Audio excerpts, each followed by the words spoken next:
Good morning friends, welcome to my channel Nooki Mohammad और आप देख रहे हैं आरज़ू। लास्ट पार्ट में हमने देखा था कि जहाँ पर जो अतिका और शनाया रहती हैं वो लोग अपने काम से निकलती हैं, मतलब वो सेमिनार अटेंड करके वहाँ से निकलती हैं। तो जब वो रेस्टोरेंट में जाती है तब उन्हें एक कपल्स मिलते हैं जो आपस में लड़ाई कर रहे रहते हैं, और जब वो लड़ाई करती है तो शनाया बोलती है डोंट इंटरफेयर, ये सब आपस में जाके मिल जाएंगे, हम बुरे पड़ जाएंगे। तभी उसको वहाँ पर अद्विका को एक नया वर्ड सुनने को मिलता है, सिचुएशनशिप, और तब उसको पता चलता है व्हाट इज़ अ सिचुएशनशिप। और ईरा दूसरी तरफ जो होती है अपने काम में इतनी मशरूफ़ रहती है, और मशरूफ़ रहने के साथ ही साथ वो सौरभ को अब अद्विका के बारे में कम बात और आरव के बारे में ज़्यादा बता रही रहती है। और जब शाम को जब अद्विका और ईरा एक दूसरे से मिलते हैं तब अद्विका उसे पूछती है कि we are in a situationship और we are in a relationship, जहाँ पर वो उसे पूरी चीज़ें बताती है। अब उसके आगे तभी वहाँ से अद्विका कहती है कि baby tell me in what relationship we are, situationship और रिलेशनशिप। तभी वो कहती है तुम भी कहाँ ये सारी वर्ड्स को लेकर आती हो, कहाँ से ये इजाद किया ये सारे वर्ड्स को। यहाँ कुछ सिचुएशनशिप नहीं होती है, जो तुमने बोला हाँ वो है, लेकिन आई लव यू। सिचुएशनशिप में जो तुमने मुझे बताया वहाँ लस्ट है, बट मुझे तुमसे लस्ट नहीं है, मुझे तुमसे प्यार है और मैं तुमसे बहुत प्यार करती हूँ। तो वो कहती है अच्छा ऐसी बात है। तो वो कहती है आरफ आ चुका है मुझे लेने के लिए। तो अतिका कहती है कि हाँ आरफ तो आ चुका है, मुझे पता है, जाओ तुम आरफ के साथ, मैं तुमसे मैसेज में या कॉल पे बात करती हूँ। तभी जो ईरा रहती है वो एकदम से उसे हक करती है और उसके गालों पे किस करते हुए बोलती है so understanding baby you are, तुम बहुत अच्छे से समझती हो and thank you so much हर चीज़ को अंडरस्टैंडिंग करने के लिए। एंड जब से तुम मेरी लाइफ में आई हो ना, my life is fully shorted. Atika कहती है यही तो मैं चाहती थी कि तुम्हारी लाइफ में तुम फुली शॉर्टेड हो जाओ, और जहाँ तक मुझे लग रहा है अब तुम फुली शॉर्टेड हो चुकी हो। तभी ईरा कहती क्या मतलब। तो कहती है तुम्हें वक्त के साथ सब मतलब पता चल जाएगा, वेल तुम्हें जाना चाहिए, एंड बाय द वे आरफ तुम्हारा इतने अच्छे से वेट कर रहा है तो पक्का तुम्हें जाना चाहिए। तो ये बोलकर यहाँ से जो ईरा रहती है वो अपने काम पे लग जाती है, मतलब आरफ के साथ बैठ के चली जाती है। और अद्रिका कुछ नहीं अपनी गाड़ी पे लेके बैठती है। फिर वो दोनों अपने नाइट पे जाते हैं। जब जैसे नाइट पे जाते हैं तो अद्रिका जो होती है वो उसको एक मैसेज आता है उसकी गर्लफ्रेंड का, एक्स गर्लफ्रेंड का, जिसका नाम अविका अविका रहता है ना। आशिका या अविका, आई मीन आशिका जो रहता है उसका नाम। तो आशिका उसे लिख के भेजती है कि hey baby I miss you so much. तभी वहाँ से ना जब जब भी उसका मैसेज आता था तो अद्रिका जो अपने सारे सेंस भूल जाती थी। मतलब वो एक साइकोलॉजिस्ट थी, लेकिन जब उसका मैसेज आता था तो उसका साइकोलॉजिस्ट बना, आई मीन वो नॉर्मल इंसान भी नहीं रहती थी, वो एक पपेट बन जाती थी और उसकी पूरी सेंस चली जाती थी। तो जैसे वो मैसेज को देखती है तो उसको एक अजीब सा बॉडी में सेंसेशन होने लग जाता है, एक्साइटमेंट होने लग जाती है, नर्वस होने लगता है, एनजाइटी, सब कुछ एक साथ होने लग जाता है। और फिर वो अपना मोबाइल को साइड में रख देती है। तभी उसकी मॉम ये चीज़ करते हुए देख लेती है। उसकी मॉम बोलते हैं व्हाट हैपेंड। तो कहती कुछ नहीं। तभी उसकी मॉम बोलती है ये मोबाइल को तुमने इस तरीके से क्यों पटका है, दिखाओ दिखाओ मुझे। और उसके मोबाइल जो रहता है उसे उठाती है, उसकी मॉम उसमें मोबाइल में देख लेती है। हालांकि मैं ये बता दूं कि अद्रिका की मॉम भी एक एजुकेटेड रहती हैं, और वो एक बहुत अच्छी पहले ये जो प्रोफेसर थी, और वो भी बायोलॉजी प्रोफेसर थी, तो शी नोज एवरीथिंग। तो वो एकदम से पढ़ लेती हैं। तो वो देख के बोलती हैं कि again she came in your life. तो अद्रिका अपना सर नीचे झुकाती है और कहती है कुछ नहीं मम्मा, वो मुझे सेमिनार में मिली थी। तो कहती तो तुम्हें तुम्हें समझ में नहीं आता है, उसने तुम्हें मरने के लिए छोड़ दिया था और आज मेरी बेटी को एक और लाइफ मिली है, जब उसके पैर सही हो चुके हैं तब वो अकेले तुम्हारी लाइफ को डिस्ट्रॉय करने आ गई है। तुम्हें समझ में नहीं आता है, तुम्हें इन सब लड़कियों से दूर रहना चाहिए। मैं तुम्हें ये नहीं कहती हूँ कि तुम्हें लड़कियां पसंद है, I know you like a girls, और तुम्हें जिस लड़की से शादी करनी है तुम कर लो, बट ये बिल्कुल नहीं चाहिए जो मेरी बेटी को छोड़ के चली गई है वो। तो कहती है मॉम मैं कुछ नहीं कर रही हूँ, मैं उससे बात भी नहीं कर रही। तो कहती है नो, तुम बात क्या, तुम उस बंदी को अभी तक तुमने ब्लॉक ही नहीं किया। I am sure for that, now give it to me phone. और ऐसे करके वो फोन ले लेती है और अद्रिका का नंबर से ब्लॉक कर देती है। तभी और अद्रिका को मोबाइल देती है और कहती है कि अगर तुम मुझे अपनी माँ समझती होगी ना तो तुम्हें मेरी कसम है इस नंबर को अनब्लॉक मत करना। और ये बोलकर वो देके चली जाती हैं। अतिका की एक एंजाइटीज टाइप का एक बहुत ज़्यादा अटैक लगने लगता है, उसको अजीब सा लगने लगता है। तब वो उसको डाइवर्ट करने के लिए रात के समय में वो जाकर हीरा को मैसेज करती है कि baby if you are free can we talk, I need you, I am not feeling good, can we talk. तो तभी वहाँ से ईरा का एक मैसेज आता है, बोलती व्हाट हैपेंड बेबी, क्या हो गया है? तो कहती है पता नहीं, मुझे थोड़ा सा ब्रीदिंग नहीं हो लेते बन रहा है, मुझे कुछ अजीब सा लग रहा है, मैं बहुत बेकार फील कर रही हूँ, मुझे बस तुम्हारी ज़रूरत है, आई नीड यू। तभी वहाँ से ईरा का मैसेज होता है, baby I am here for you, मैं हूँ ना यहाँ पर, क्या हो गया है? बोलो क्या करूँ? तभी वहाँ से अद्रिका बोलती क्या मैं तुम्हें कॉल करूँ? तभी ईरा वहाँ से मैसेज कर देती, नो बेबी मुझे कॉल मत करना अभी, अभी एट प्रेजेंट मैं अपनी फैमिली के साथ हूँ, मतलब मेरे आजू बाजू सास ससुर बैठे हुए हैं और हम डाइनिंग टेबल पे हैं, तो मैं तुमसे बात नहीं कर सकती। तभी वो कहती है ओके तो तुम मुझसे मैसेज पे चैट कर लो। तो वो कहती है कि हाँ मैं मैसेज पे तो चैट कर ही रही हूँ। और ऐसे बोलकर जो अद्रिका होती है उसे बोल रही रहती है कि आज तुम्हें पता है मेरे साथ क्या हुआ, मैं तुम्हें पूरी चीज़ बताना चाहती हूँ, क्या तुम फ्री हो, मैं तुम्हें बता सकती हूँ। तभी वहाँ से ईरा लिख के भेजती है, baby I am always free for you, तुम बोलो तो सही।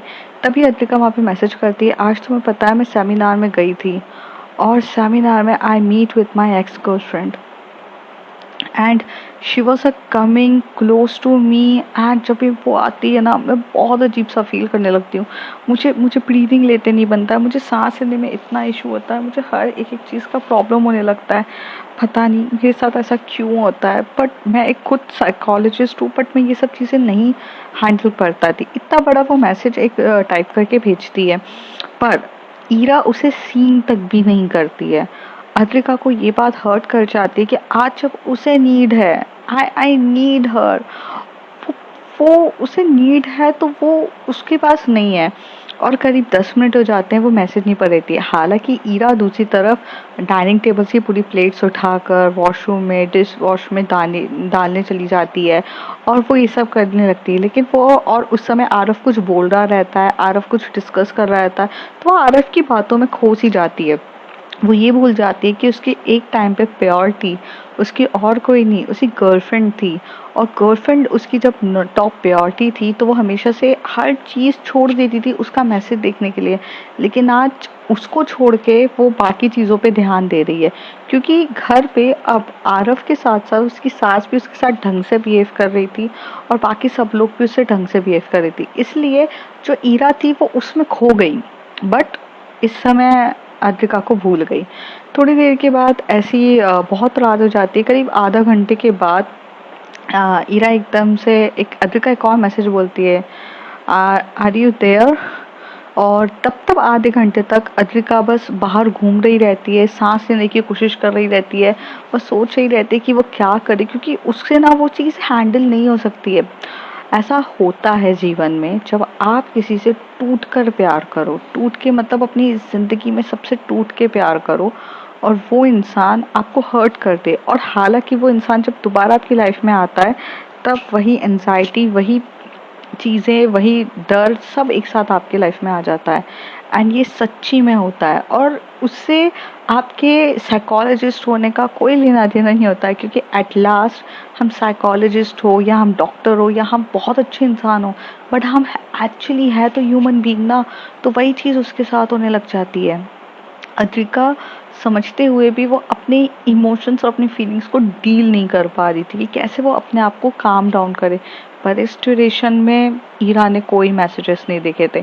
थोड़ी देर के बाद जो ईरा के एक मतलब अद्रिका एक दो मैसेज करती, baby are you there, I need you, please talk to me, only 5 and 10 minutes मुझसे बात कर लो, उसके बाद मुझे पता है।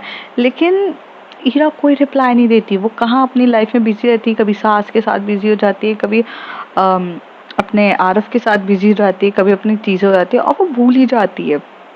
और इतना ज़्यादा उसे पेन होता है। तब एकदम से रात का कुछ 10 10:30 11 बजे का टाइम रहता है, तब ईरा मैसेज करते हैं, सॉरी बेबी मैं थोड़े से काम में बिजी हो गई थी। ठीक है, तो अतिका कहती इट्स ओके, बट मेरी बात तो सुनो, मेरी एक्स गर्लफ्रेंड आ गई। तो कहती कि हाँ तो इसमें इतना पैनिक होने की क्या बात है, एक्स गर्लफ्रेंड ही थी ना, तो ये है वो है, और वो तो आती जाती रहती, तुम भी खामखा इतना स्ट्रेस ले रही हो, डोंट टेक। वो बहुत कैजुअली रिप्लाई कर रही थी, मतलब एक टाइम था जब अत्रिका उसे ये बोल दे कि baby I am not feeling good, तब ईरा के 4 क्वेश्चन स्टार्ट होते, baby if you are not feeling good I will come there, I will do this thing, I will do वो सब बोलती थी। बट इस बार वो बहुत कैजुअली रिएक्ट कर रही थी और ये बात अत्रिका के दिल को ना चुभी जा रही थी कि ईरा उसको साथ एक हेल्थी बिहेवियर क्यों नहीं कर रही है। तभी वो कहती थी कि Shanaya kissed me in the front of my ex girlfriend. और बस जैसे ही ये मैसेज ईरा पढ़ती है तभी ईरा बौखला जाती है और बौखलाते हुए कहती कि तुमने उसे किस करने के कैसे दिया, वो तुम्हें किस कैसे कर सकती है, तुम कैसे कर सकती हो उसे किस करने के लिए अलाउ, तुम्हें समझना चाहिए था baby I love you, you are in a relationship with me. ये वो सारे मैसेज आते हैं और इस बार अत्रिका वो सारे मैसेजेस को सिर्फ पढ़ रही रहती है और कुछ रिप्लाई नहीं देती है। और यहाँ पर अत्रिका को ये बात समझ में आती है कि ईरा उसे एक ऐसा ऐसा मतलब बोलते ना बैकअप बोल दो या फिर ऐसा वो उसको रखना चाहती है, लेकिन वो अपने अकॉर्डिंगली रखना चाहती है। मतलब अभी जब तक अत्रिका उसे ये बोल रही थी कि आई एम नॉट फीलिंग गुड, मेरा ये प्रॉब्लम्स हो रहा है, तब उसे समझ में नहीं आ रहा था। लेकिन जब उसने बोला कि मुझे शनाया ने किस किया, तो उसके खोने के डर से अब वो थोड़ा सा पॉजेसिव गर्लफ्रेंड की तरह रिएक्ट करने लग गई।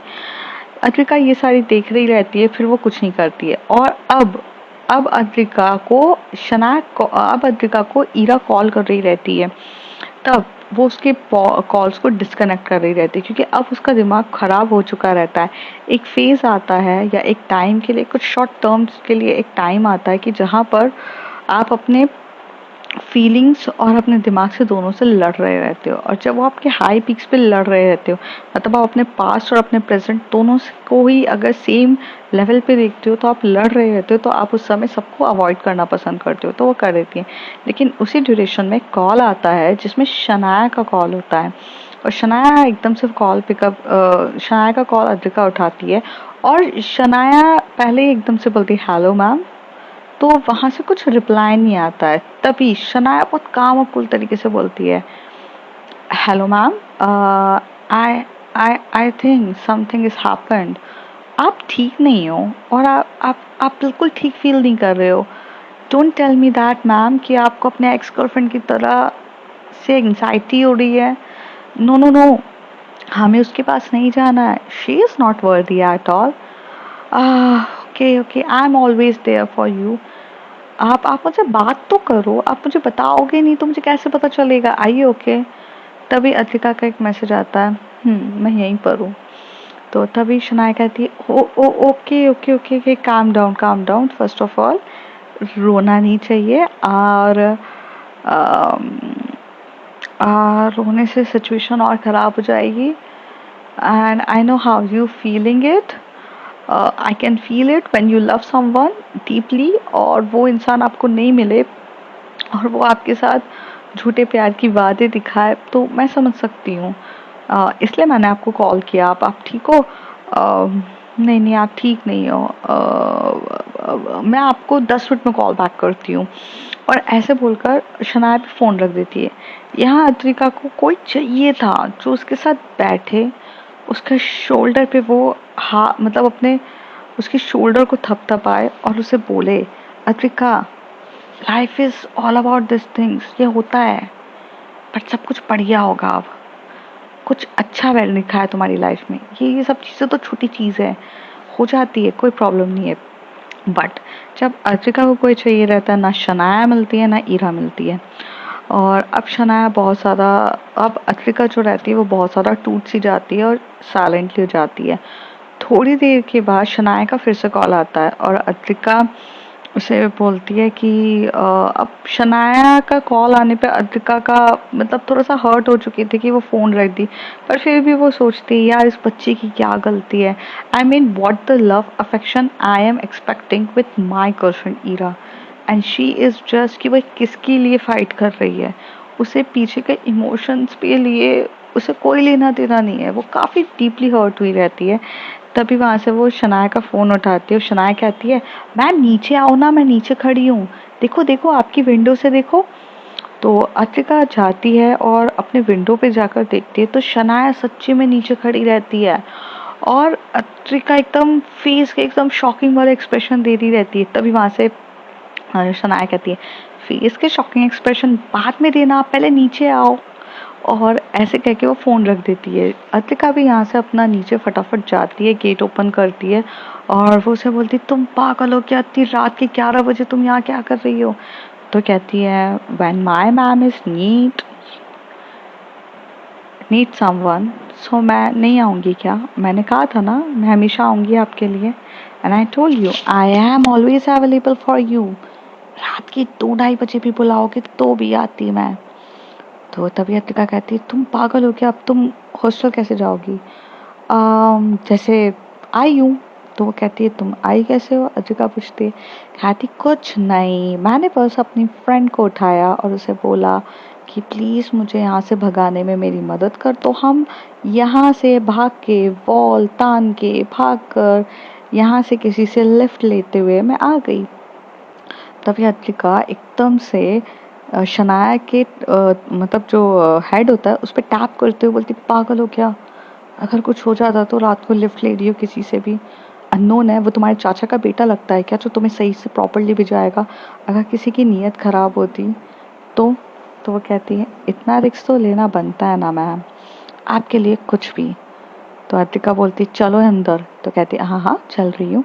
और अतिका उसे अंदर लेकर अपने ही चुप छुपा कर वो भी अपने बेड पे लेकर जाती है, उसके बेडरूम पर। वहाँ पर वो दोनों बैठे रहते हैं। तभी शनाया से वो बोलती है, ये अगली बार ये बिल्कुल मत करना। तो शनाया बोलती, अगली बार आप अपनी वो बेवकूफ सी एक्स गर्लफ्रेंड के लिए बिल्कुल भी मत रोना। बाय द वे वो आशिका जो भी है उसके बारे में हमने डिटेल्स निकाली, ये देखो।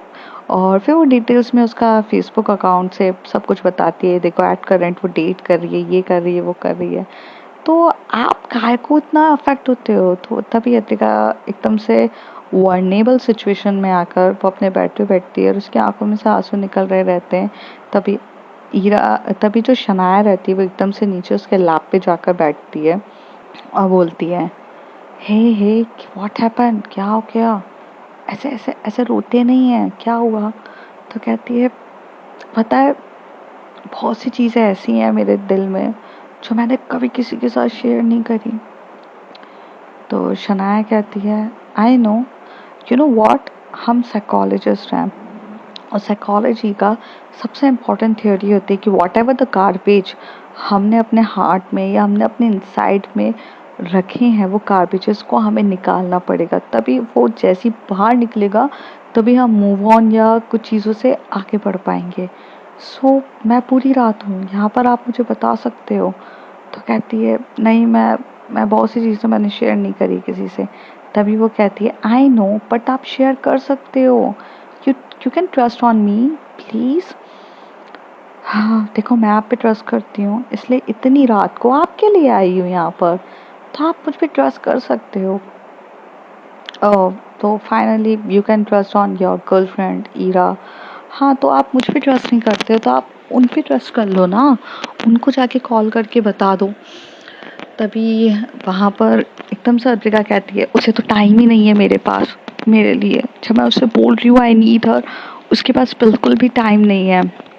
तभी यहाँ पे शनाया जो होती है वो एकदम से हक करती है अद्रिका को और कहती है, listen, she is married and she having a responsibilities now.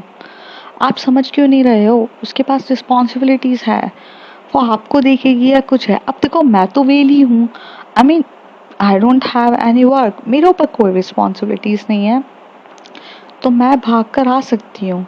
But ऐसा नहीं है कि वो आपकी केयर नहीं करती हैं, वो भी भाग के आना चाहें लेकिन वो नहीं आ सकती हैं। एंड कभी कभार हो जाता है, आप उनके लिए इतना इतना हर्ट मत हो। At present you need someone, मैं रहूं या वो रहूं क्या फर्क पड़ता है? फर्क ये पड़ता है कि आप अपने अंदर का जो भी आप शेयर करना चाहते थे वो आप ईरा मैम के साथ शेयर करना चाहते थे तो आप मुझसे कर लो। एंड इतनी गारंटी मैं देती हूँ, आई एम ट्रस्टवर्दी, मैं किसी को नहीं बताऊंगी। तभी अतिका कहती है, I know you are trustworthy. तभी वो उसे धीरे से अपने पास बिठाती है और कहती है, ये टाइम कॉलेजेस का है। कॉलेज की सबसे दीवा हुआ करती थी आशिका, और वो जब चलती थी ना तब हालत ख़राब होती थी सबकी। मुझे भी वो काफ़ी ज़्यादा पसंद थी। मुझे तो मतलब उसका पसंद ऐसे था कि उसका एटीट्यूड पसंद आता था कि वो किसी को भी भाव नहीं देती थी, और उसी ड्यूरेशन में मुझे वो पसंद आने लग गई। ऐसे ही हम एक दूसरे से लड़ने झगड़ने लग गए, एक दूसरे को ऊंचा नीचा दिखाने लग गए, और फिर कब प्यार में बदल गया पता ही नहीं चला, और इस तरीके से हम डेट करने लगे।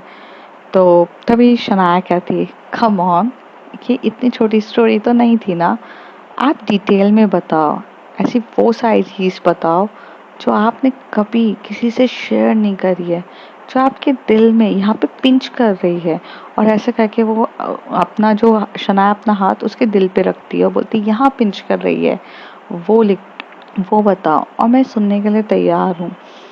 और जब अतिका अपने सारे मोमेंट्स धीरे धीरे बताने लगते कि जैसे कैसे वो कॉलेज में मिली थी, कैसे उन दोनों के बीच में प्यार हुआ, कौन सी चीज़ उसकी उसको बुरी लगती है, कौन सी चीज़ें उसको ज़्यादा अफेक्ट करती है, वो सब बता रही रहती है। और शनाया पूरी रात उससे ये सारी बातें कर रही रहती है और उसके साथ बैठ के उसकी वो सारी चीज़ें सुन रही रहती है, थोड़ी सजेशन वो भी देती रहती है।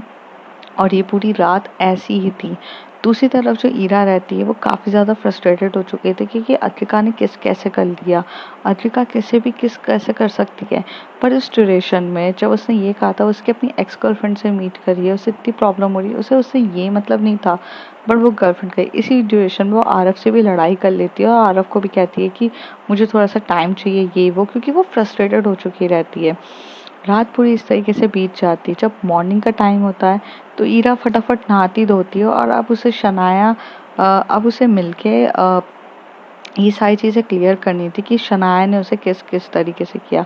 और दूसरी तरफ जो शनाया अधिका रहते हैं वो एक दूसरे से बात करते हुए 5 बजे के बाद उन लोगों को सोते हैं, और सो के 11 बजे वो अराउंड उठते हैं और वो लोग जाने के लिए तैयार होते हैं। और इस ड्यूरेशन में मॉर्निंग में तो जो हमारी ईरा भी थी कि वो भी लेट हो चुकी थी तो वो उससे मिल नहीं पाई।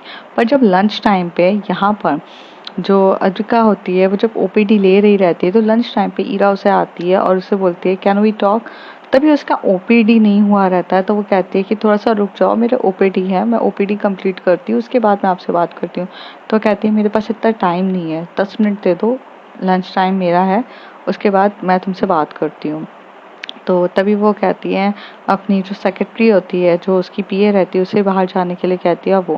फिर वो दोनों सामने बैठते हैं और वो टिफ़िन लेकर आती है। तभी अद्विका कह देती है नहीं नहीं मुझे कुछ टिफ़िन विफ़िन नहीं खाना है, मैं अभी बहुत हैवी ब्रेकफास्ट करके बैठी हूँ 11 बजे। तो तभी पूछती है क्यों 11 बजे ब्रेकफास्ट क्यों किया। तो कहती है मैं सुबह 5 बजे सोई थी और मैं सोकर ही इतनी लेट उठी हूँ, तो मैंने ब्रेकफास्ट थोड़ा हैवी कर लिया था क्योंकि शनाया को ब्रेकफास्ट हैवी करने की आदत है, वो बहुत भूखी रहती है तो उसके साथ। तभी हीरा कहती है तो शनाया 11 बजे तुम्हारे साथ। तो कहती है नहीं नहीं कल रात भर वो मेरे साथ ही थी और मेरे घर पर ही थी, तो मैंने यहाँ तो वो मेरे साथ ही आई। तभी हीरा कहती है क्या चल रहा है तुम्हारा अतिका शनाया के साथ, वो तुम्हें किस कर रही है, वो तुम्हारे साथ पूरी रात बिता रही है, you guys on cheating on me, मतलब तुम मुझसे चीट कर रही हो, अगर तुम्हें शनाया पसंद है तो तुम मुझे इस तरीके से बोल रही हो।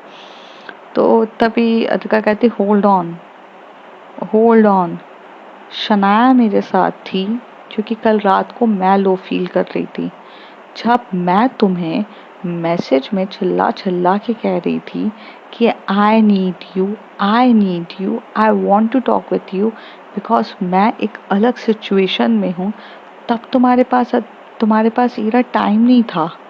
और जब मैंने तुम्हें सिर्फ एक बात कही कि शनाया किस्ड मी, तुम उसके लिए टाइम निकाल कर मुझे कंटिन्यूअस मैसेजेस और कॉल कर रही थी, ये थी तुम्हारी प्रायोरिटी सेट।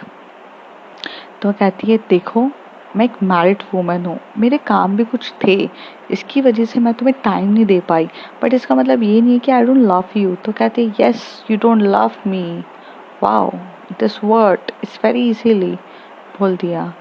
रात को मैंने जब शनाया को ये कहा कि आई एम नॉट फीलिंग वेल, वो बंदी पूरा काम छोड़कर मुझे रात को मिलने आई और पूरी रात भर उसने मेरी बात सुनी। This is a difference. मुझे ये फर्क नहीं पड़ता तुम मैरिड वूमेन हो और मुझे टाइम नहीं दे पा रही हो, बट मुझे इतना फर्क पड़ता है कि तुमने प्रायोरिटी कैसे सेट करी, तुमने क्या सेट किया कि भाई उसको मैं बोल रही हूँ मैं अपनी एक्स गर्लफ्रेंड से मिली, मुझे एंजाइटी हो रही है, मुझे बिल्कुल अच्छा नहीं लग रहा है, उससे तुम्हें फर्क नहीं पड़ा। लेकिन मैं सिर्फ इतना कहा कि शनाया से किस कर लिया तो तुम फ्री हो गई, तुमने टाइम निकाल लिया, लेकिन उससे पहले तुम्हारे पास टाइम नहीं था। या तुम खुद देखो तुम क्या कर रही हो। तो कहती है मुझे छोड़ो, तुम ये बताओ तुमने शनाया को किस क्यों किया। तो कहती है मैंने किस नहीं किया शनाया को, शनाया ने मुझे किस किया था मेरी भी एक्स गर्लफ्रेंड के सामने, ताकि मेरी एक्स गर्लफ्रेंड मेरे करीब ना आए और वो मुझे किस करने वाली थी। इसलिए शनाया ने मुझे दूर करके किस करते हुए बोला कि आप ऑलरेडी कमिटेड हो किसी और के साथ, तो आप आप कैसे अपनी एक्स गर्लफ्रेंड के पास वापस जा सकते हो।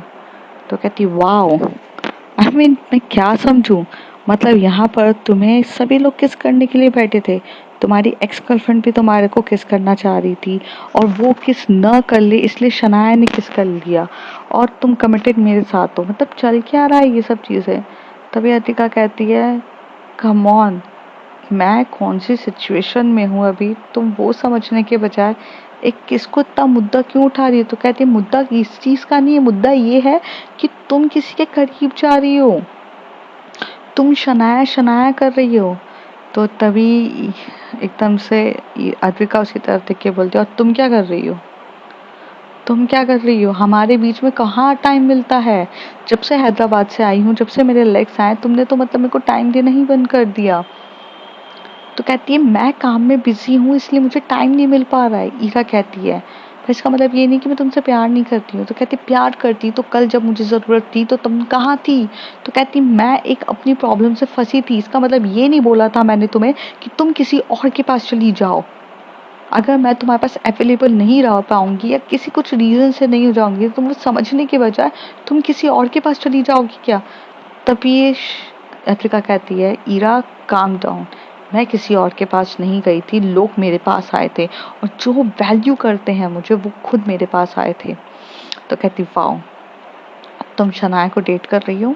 ईरा कहती है, तो कहती शनाया कहाँ से बीच में आ गई यार, वो बच्ची है, वो सिर्फ मेरी केयर करती है, नथिंग एल्स। और ऐसा कुछ भी नहीं है, मैंने जो था वो तुम्हें सच्ची सच्ची लॉयल्टी के साथ बताया तुम्हें। मेरे करीब अगर कोई आने की कोशिश कर रहा है तो मेरी एक्स गर्लफ्रेंड आ रही, तो कहती तो तुम्हें क्लियर नहीं है क्या, और एक्स गर्लफ्रेंड आ रही है तो मतलब क्या, तो कोई भी आएगा और तुम आने दोगी। व्हाट अबाउट मी, तुम मेरे साथ मजाक कर रही हो। तुमने उसे किस करके वो तुम्हारे साथ रात को रुकी, ये बिल्कुल सही नहीं था। ईरा और रिका अपने इस बात पे लड़ रहे रहते हैं और लड़ते लड़ते जो ईरा रहती है वो बिना लंच करे वहां पे लंच छोड़ के वहां से चली जाती है। अद्रिका वो लंच लेते हुए जाती है और बोलती है कि प्लीज ईरा लंच कर लो, तबीयत ठीक नहीं रहेगी। तो कहती है कि तुम जाओ ना अपनी शनाया के साथ लंच करो ना, अब तुम्हारे पास शनाया तो बची है, मैं तो कुछ हूँ नहीं। और ये बोलकर जो अद्रिका होती है वो उसे रोकना चाहती है बट वो रोक नहीं पाती है और इस सिचुएशन में उन दोनों के बीच में क्लैशेस होना स्टार्ट हो जाते हैं। और ये तो बस शुरुआत थी क्लैशेस की, कि जहाँ पर एक मिसअंडरस्टैंडिंग बैठ जाए तो फिर लड़ाई झगड़ा स्टार्ट हो जाते हैं। ऐसे ही ये लोग शाम के टाइम पे भी लड़ते झगड़ते हैं, तो शाम को भी जाके अद्रिका उसे क्लियर करने की कोशिश करती है बट ईरा का काफ़ी ज़्यादा गुस्सा रहता है, वो क्लियर करना नहीं चाहती है। और इसी ड्यूरेशन में आरफ आ जाता है लेने के लिए और आरफ के साथ चली जाती है। रात को भी ईरा से अद्रिका बात करती है क्लियर करने के लिए, लेकिन फिर भी जो ईरा है वो अपने गुस्से के लेवल पे ही हाई रहती है। नेक्स्ट डे मॉर्निंग में हो जाती है तो अद्रिका अब बहुत ज़्यादा बिजी हो चुकी थी क्योंकि अब उसे काम का भी लोड आ चुका था और इधर ईरा अपने काम पे लोड पे हो गई थी। लेकिन अद्रिका फिर भी उसे मैसेजेस करती थी पर ईरा इतने गुस्से में थी, अपने गुस्से को उसने इतना ज़्यादा इम्पोर्टेंस दे दी थी कि वो नहीं करती थी और जब भी जाती थी उसे टॉन्ट मारती थी कि शनाया के साथ रहो ना, शनाया तुम्हारे लिए इम्पोर्टेंट है। और ये सारी चीज़ों से अब अद्रिका फ्रस्ट्रेटेड हो चुकी थी। तो अद्रिका को अब ऐसा लगता था कि मैं इसे मैसेज ही क्यों करूं, अगर मुझे मैसेजेस करके सिर्फ यही सुनना है कि तुम शनाया के साथ रहो, तो है, एक तरफ मैं इसके साथ इतनी लॉयर हूँ, मैं इससे ज़्यादा प्यार करती हूँ। एक एक वो इंसिडेंट था, एक हीट ऑफ द मोमेंट था, उसने मुझे किस किया प्रोटेक्ट करने के लिए, लेकिन अब हमारे बीच में कुछ भी नहीं है। शनाया यहाँ पे अपने लोगों के साथ रहती है, मैं इधर बिजी रहती हूँ, और ईरा बिल्कुल समझने की कोशिश ही नहीं कर रही है। तो अब अद्रिका और ईरा एक दूसरे को मैसेजेस और कॉल करना ही बंद कर देते हैं। इसी तरीके से 3 से 4 दिन निकल जाते हैं। तब चौथे दिन की जब बात रहती है, तब जो ईरा रहती है वो एकदम कॉफ़ी शॉप से जा रही रहती है, तभी वहाँ पर एक कॉफ़ी शॉप से मतलब जा रही रहती है, तभी वहाँ पे उस कॉफ़ी शॉप में उसे बैठे हुए अद्रिका के साथ एक बहुत ब्यूटीफुल सी लड़की दिखती है, और वो काफ़ी ज़्यादा मतलब क्लोज होकर बात कर रहे रहते हैं, जिसमें वो जो लड़की रहती है वो अद्रिका के ऊपर चढ़ रही रहती है, मतलब बात करते टाइम टच करना वगैरह। तो अब फ्रेंड्स देखते हैं आगे क्या होता है, और वो लड़की कौन थी ये सब जानिए अगले कुछ एपिसोड्स में। तब तक के लिए बाय बाय।